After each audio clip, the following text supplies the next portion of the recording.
Hey, Jeff Reber over at ERA Heavener Realty. And today we are not talking about real estate. Today we are going to talk about the elephant in the room, which is hurricane season.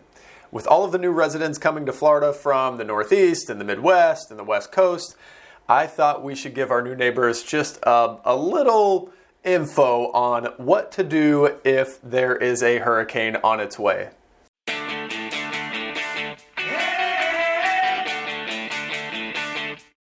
Okay, as mentioned, we're in hurricane season.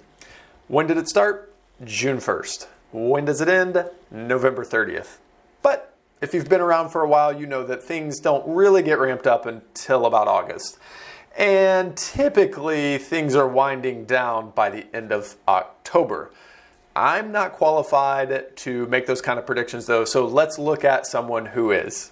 The NOAA, which is the National Oceanic and Atmospheric Administration, they think that we will have they think that there is a 60% chance that we have an above average or more active than normal hurricane season. So 60% chance that we're going to see more hurricanes than we normally do. What should we do about it? Let's start by taking a look at properties that you own, primary residence investment properties, and see how they are situated in terms of their elevation in the area. So you can go to FEMA.gov/flood-maps for one particular set of maps that FEMA offers. And really the point being to determine if you need any additional flood insurance. Because there is a story that floats around the world of real estate where someone who didn't have flood insurance at the time and was in the middle of a storm, rising water begins coming into the house, and knowing that they weren't going to be covered because they didn't have flood insurance covers rising water, homeowners insurance covers water coming from any other direction. They went, punched a hole in the roof, and let the water come in from the roof as well. So let's not get to that point. Let's go check out if you are in an area that requires flood insurance, and if you're not, it's typically a pretty cheap purchase. Okay, now that we're all squared away on flood insurance, what do we do once the storm hits? So, for the most part, you may just want to get out of town, depending on how bad the storm is going to be. So, head on over to maps.coj.net /EV search. Is where you can check out what the evacuation routes are for your particular area. Okay, so if you decide to stay put, you're going to stick it out through the storm, let's make sure you have the supplies necessary in case things go awry.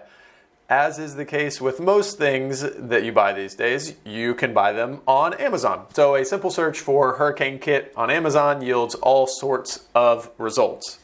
And if you decide to keep it local instead of buying on Amazon, I did find an article online that I think it was News4Jax put out. You could go Google it, I'm sure. But Ace Hardware has hurricane preparedness items, or a hurricane kit that they offered a 20% coupon for, and that's what is in our image here. And if you'd like me to send that to you, feel free to shoot me an email. Last but not least, as is the case with municipalities along the eastern seaboard that are the size of Jacksonville, the city of Jacksonville went out of their way to prepare a guide, if you will, for how to respond during a hurricane. So this is easily Googleable and downloadable, but if you'd like me to send you a copy, again, shoot me an email. I'm Jeff Reber. My email address is jeff@era.com. Phone number if you have any real estate questions. Probably don't call me for hurricane questions. I'm not the guy. But real estate questions, feel free to reach out. 904-405-1995. Hope you're well. We'll catch up soon.